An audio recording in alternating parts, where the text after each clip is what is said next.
कुरान तो नबी पाक पे नाजिल हुआ है ना, हुजूर कुरान लेके आए हैं, पर इस कुरान में तो हजरत मूसा की तारीफें भी हैं, हजरत ईसा के तज़किरे भी हैं, जनाब ईसा के मोजज़ात भी हैं, इसमें तो हजरत नूह का जिक्र भी है, इसमें तो हजरत आदम का जिक्र भी है, इसमें तो हजरत यूसुफ अलैहिस्सलाम के हुस्न और जमाल और कमाल के तज़किरे, इसमें तो जनाब लुकमान हकीम की हिकमत और दानाई की बात है, इसमें तो हजरत खजर का तज़किरा है।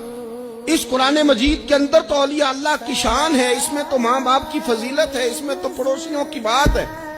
इस कुरान मजीद ने तो गरीब की बात की, यतीम की बात की, बेवा की बात की। तो रसूल करीम ने बताया कि दूसरों को पीछे करके अपने आप को आगे नहीं किया जा सकता, तुम सबको साथ लेके चलो, तुम्हें अल्लाह इमामत अता फरमा देगा।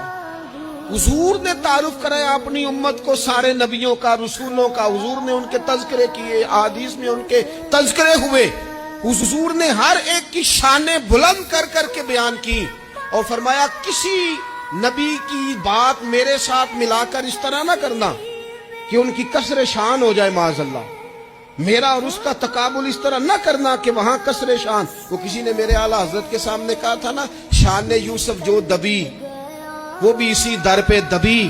तो आला हजरत कहने लगे हुजूर तो किसी को दबाने आई नहीं, ये तू क्या बात कर रहा है? तू कह शान यूसुफ जो बड़ी वो भी इसी दर से बड़ी। ये कह कि नबी पाक तो इज्जतें देने आए, हर एक की किस्मत में हुजूर ने इज्जत लिखी।